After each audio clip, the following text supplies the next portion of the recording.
Hey folks, welcome to CFO Chat, your front row seat with the Chief Finance and Value Officer. Anytime a corporate action happens, this is where you get the full breakdown. ABSA Bank is out with the FY2024 earnings. We're privileged as always to sit down with Yusuf Omari. Karibu sana. Thank you. Thank you so much, Julian. As always, Yusuf, congrats on the numbers. Thank you.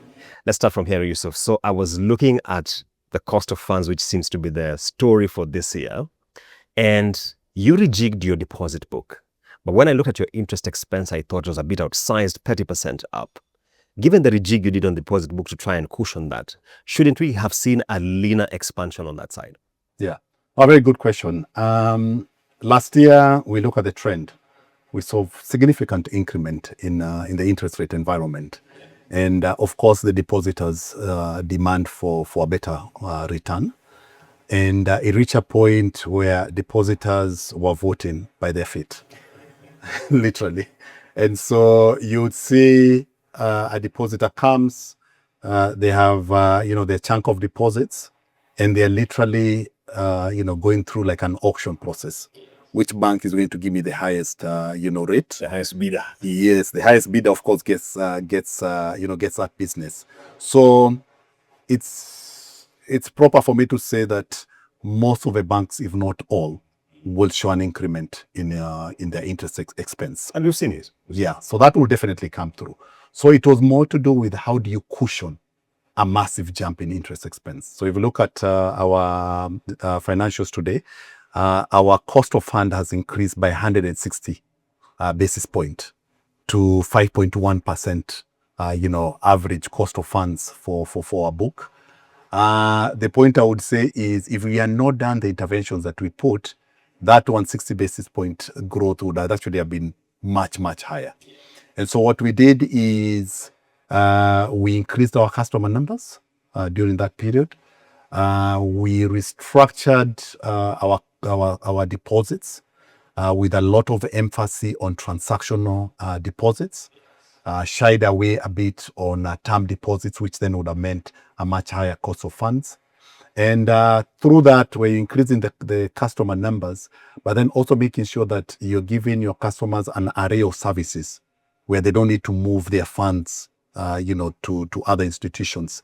You're providing them with, a whole suite of solutions. If they want to do payments, if they want to make, KRA payments, do transfers, any business that they want to handle, you give them a one-stop shop for them. So through that, then you find that they will actually keep the deposits with them, with yourself. And this will be both, savings, term deposits, but more important, transactional account. So there I'll say, Julian, is that 160 basis point in the bigger scheme of things in the industry, just know it's among the lowest in terms of just the delta, that aspect. And now that we're on that subject of lending, Yusuf, there is a consensus in the industry that we need a rethink of the risk-based pricing model that is prevailing. There is a view that we need a unified base rate for the industry. First of all, what is your thinking around it? Two, what shape and form do you expect it to take? I think very topical at this point in time. I must give credit to the regulator. CBK has come out, a lot of engagement, consultations are already happening. They've approached, the Kenya Bankers Association, which is the umbrella body for banks in Kenya, to be able to come up with a unified, base that can be used. It's transparent. Today, as we're speaking, as much as the number of banks we have, is a different rates that you'll be able to get. And if you look at developed economies, you go to the US, they use SOFR. So it's very easy for you to then to be able to see whatever monetary policies that have been put in place, the impact on that will be quite faster, and the element of transparency will be there. So it's a move that we are supporting, as an industry. The key discussions that are happening at this point in time is how do you work out that rate? At the moment, the proposal that has been put there, and a lot of input has been given to this proposal, is to use the 2 months interbank rate plus a margin. Now, questions there will be, how volatile will that be? because we have to communicate to our customers every time the rate is changing, and we have to reprice. We have to give a 1 month notice. So what I would say, Julian, is it's a matter that is at this point in time, getting the highest attention. Lots of consultations are happening, but it's the right move.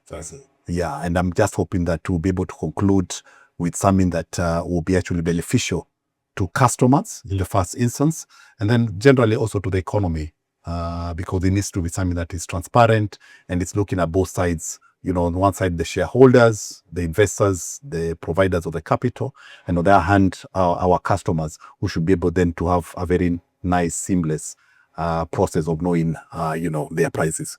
Yusuf, the struggle that I have with going the interbank route is that in August 23, when the incumbent governor, Dr. Kamal Thuge, was still new, he came up with the corridor anchoring on the interbank rates. And the idea was transmission. It seems not to have delivered thus far as much as was expected. So what would be different this time? I think you recall back in 2016, 2017, during the interest rate control. Yes. The caps. The caps, which was like, we'll have the CBR rate being the benchmark, and then you have a cap on your premium. At that point in time, you remember it was 4%. Now that was literally an interest rate control. I think fast track that. We still have the central bank rate. It is still there. It's one of the monetary policy tool that the regulator is using to give an indication of where the rates are going. I think for us as an industry, one of the things that we've been very clear is it doesn't need to be a rate that is determined in the boardroom, because then for sure you'll get parallel bases being used. I must say at this point in time, if you look at the CBR rate, if you have to put a graph and overlay that with, say, the 3 months T-bill or the 6 months T-bill and any other metrics, like for example in ABSA, the ABSA base rate, you see that they're moving in tandem. So already it's telling you that CBR is quite indicative of what is there. And really for us, it's this point in time. Kamal Thuge has come in, he's tried different levels.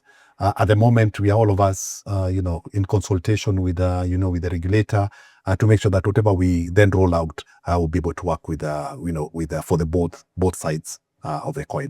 Okay. Yusuf, your numbers suggest strong firing from both engines, the funded side and the non-funded side. Give us some color around what's happening on the non-funded side, because I thought it was above my expectation in terms of the throughput coming there. I think a good and well diversified, revenue, sources. So it's not just net interest income, which we saw today 15%. We've seen 11% growth on the non-funded side. And this is really a journey that we started, not even in this strategic period, the previous strategic period. Our strategic period is normally 5 years. And in the previous strategic period, we said we need to introduce new revenue streams. Which are those areas where we see opportunities, we are not participating in that, and we just reintroduce those businesses. The latest kid in the block is our custody business. We introduced custody last year. Already we are seeing some very good numbers coming in there. Asset under management on the side of our asset management business, it's picking up. Again, our asset management business is a new business that we started. And then there's the usual one, the banker business that we started several years ago, the securities business. If I look at these new subsidiaries that we've invested or started them in the last 5 years, all of them right now are showing growth, which then contributes to that NFI. So a big component of that, you'll see that it's coming from the new revenue streams. But that aside, we also, when the rates were significantly higher last year, there was some investment we did on the side of bonds, which is our trading income for our global markets business. Again, we saw an opportunity. Our global markets team saw an opportunity, invested in quite a number of the bonds. And the minute the rates start coming down, you're able to realize gains because you're holding your portfolio is actually at some very good and attractive rates. So that's another number that came through. And then lastly for me is the card business. Just on that NFI, Our card business had stagnated in the past. We've now started seeing a pickup, be it in terms of the number of card holders, but more important for us really is also the usage of the cards. So if you look at our card business, the revenue has also been able to go up. There was a mention in the briefing around, I think it was new partnerships around targeting diaspora remittances. What exactly is at play there? So we have quite a number of partners who we've reached out to targeting the diaspora remittances. That, if you look at in Kenya, is a big source of revenue. Not the traditional export import sectors, but this is really Kenyans working out there. They want to get avenues where they can be able to partner and be able to remit funds, to their loved ones here or to their accounts. So we've done quite a number of partnership. World Remit is a good example.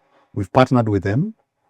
Customers in Diaspora are able to, through the banking institutions, use this aggregator and be able to then remit their funds, seamlessly back here in Kenya.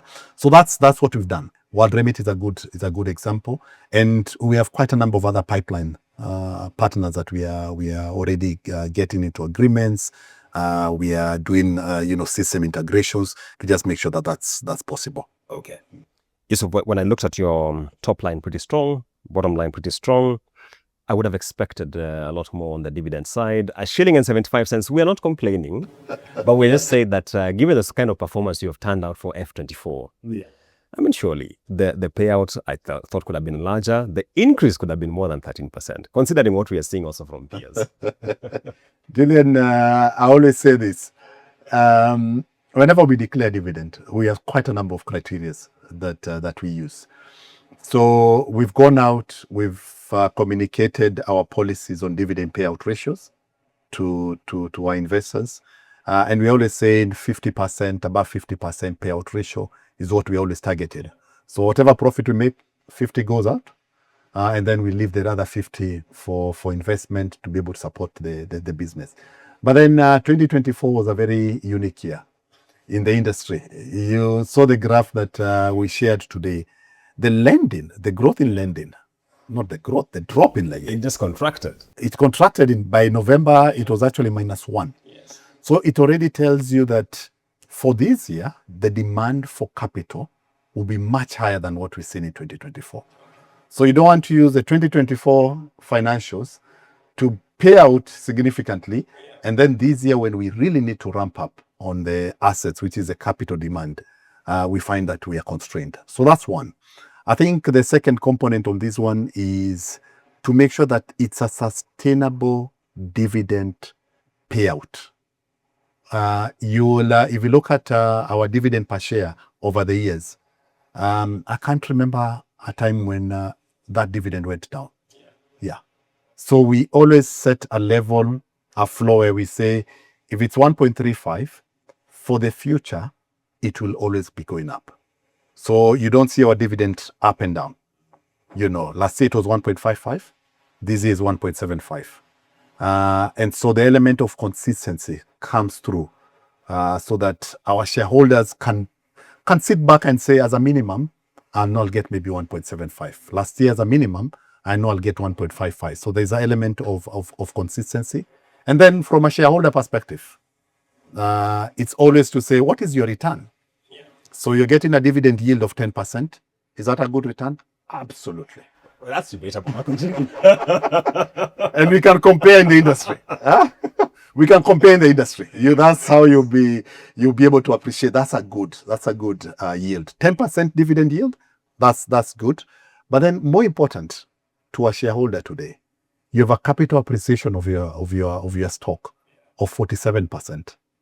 Round it off to 50%. So 50% and the 10% dividend yield, you're getting 60%. That's a good business. That's a good business to be in. Yusuf, you're always slithering around this question. But anyway, you mentioned that last year was characterized by a lot more demand for working capital, short-term kind of facilities. As we look into 25, how are you looking to see this change and how are you positioning yourselves for that? Yeah, so last year, I think it was a deliberate action with very high interest rates, lending to clients, in certain instances above 20%, depending on your risk profile, it made sense for clients to go for short term. And it also made sense for the clients who are doing business to be going for loans. And so, because if I am doing business, I don't want to close my business because of the macros, which will always change. So what do? You go for trade loans. You're doing imports, you're doing LCs, guarantees. That makes sense. So we saw a big chunk of our lending on that side. You use overdraft, which is not a term loan. It basically means, you can borrow today, 2-3 days later, you come and clear it all, or within a month. So while you get the impact on the interest rate, but then it's for a very short duration.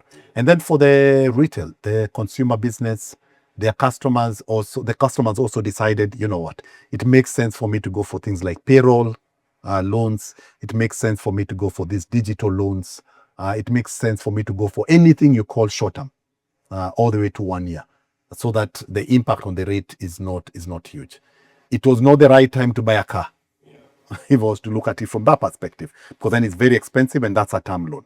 Now, looking forward, 2025, we should see now a return to the longer term, facilities. Businesses will be able to, make a decision, look at the trend in the industry, look at their returns, and through that, then they'll say the interest rates are affordable. Then I might take now, long term debt. I could go to those capital investments for my business, or if it's a consumer, I could go into a mortgage. I could get a mortgage, or I could actually buy a car. Yeah, so we should be able to see that in 2025. And looking at your assets, would you say your foreign currency book is right sized at about 32%, or given the stability you've seen with the case, you would have more appetite for that in 25? Actually, the opposite happened in 2024. We saw quite a number of clients, and this started back in 2023. You recall the challenges we had with the oil marketers, non-availability of dollars. No one wants to be exposed to a dollar facility if you are not guaranteed of having inflows in hard currency. So if you look at our trend back in 2023 and 2024, there was a preference to go for local currency. So that's why you saw the drop to 32% in terms of foreign currency exposure. What do we see in 2025? We'll see the appetite going back. At least we've seen stability on the FX side for a very long period, all the way back to Q1 last year. So stability is there. And so if I am a customer, if I am a businessman, I can be able to, project my cash flows without fearing the impact of, the rates, assuming maybe you have a mixed inflows in local currency and forex. So we should see that proportion of 30% picking up.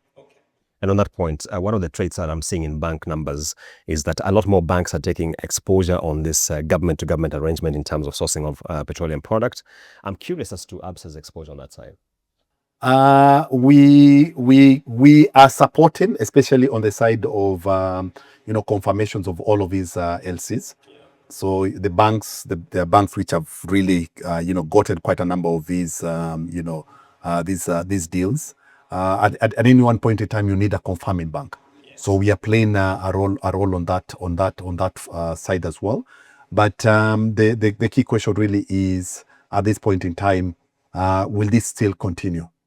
Whenever the G2G deals were being done, you're literally looking at a window of about 6 months, and then of course you have to settle with the other party. But with the stability in the currency, and we can be able to sustain that, then it means we don't need to continue with this arrangement. But time will tell. I think the key criteria there is just to make sure that there's stability. The biggest issue and the reason why we went through this G2G deal is simply because of the uncertainty on FX. And you recall back in 2023, even availability of FX was an issue. We used to get a customer who comes, and these are big corporate customers. They're looking for $10 million. and you're giving them $10,000. You're giving them $10,000. So that is behind us. But the key word here is, sustainable exchange rate. The minute we have that, then we should be able to go now back to the traditional, cargo without using those longer dated LCs. I'm being signaled here. My time is up. Yusuf, give us a parting shot. I think a good, year under the circumstances. I mentioned massive volatility in the key macros, FX, interest rates, and we've been able to maneuver that. I think for us in 2025, it's a balance sheet play. This is the time now we pump the balance sheet. We go back to our customers. The appetite to be able to grow in loans and advances is at the highest level at this point in time. And then internally for us is to the point I made. It's an emphasis on returns. So it is sustainable growth that has an effect on sustainable returns. What I mean by that is we will grow on top line in sectors, in products, in segments where we are seeing the best returns. Because at the end of the day, all of this is being done because of the shareholders. The shareholder is looking at a return. And if you're not giving the shareholder a return that is above their cost of equity, they may as well pick that capital and take it elsewhere. So you see a lot of focus for us on returns.